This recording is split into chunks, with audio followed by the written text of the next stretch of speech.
Salut pour tous et soyez les bienvenus dans le programme Planète Équitable avec Ed Zanetti. We are talking about the new carbon market. In our last episodes, we made a comparison between Kyoto Protocol and Paris Agreement, so you already know what are the similarities and the difference between the two of them. And we definitely had a change of rules with the Paris Agreement. And we were talking specifically about the methodologies, how they migrate from the Kyoto Protocol to the Paris Agreement, and on the credits.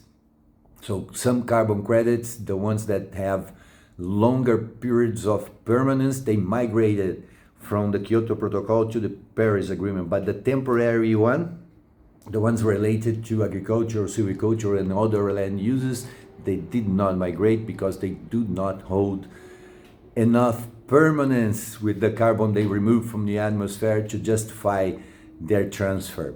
So this is the main rule we have in the new Paris Agreement, which is completely different from the ones we had in the Kyoto Protocol. This is the 100 years rule. The CO2, once it's liberated into the atmosphere, it's circulated within the air for at least 100 years.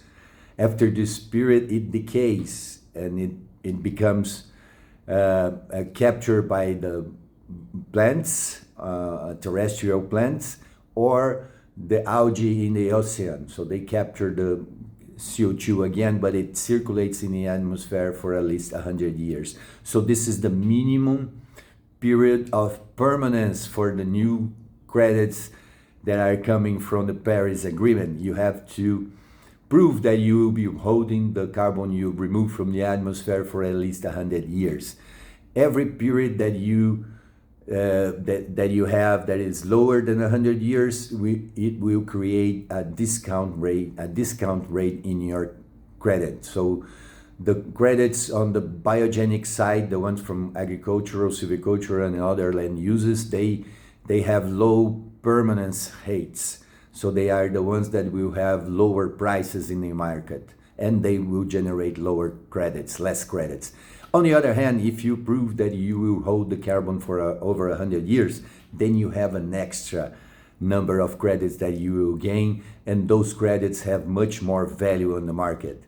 The biogenic credits, the one that they are called the short cycle of the carbon, so they hold less time and they have less value. The other ones, they are the long cycle of the carbon, so they will hold it for more than 100 years. They are more expensive, so they have more value in the market and they generate more credits. So that's what we'll be talking about on the next chapters. Follow us to learn more. Let God's peace and the love that builds be our weapons on our daily struggle for justice. Ed Zanetti for toutes les amis africains.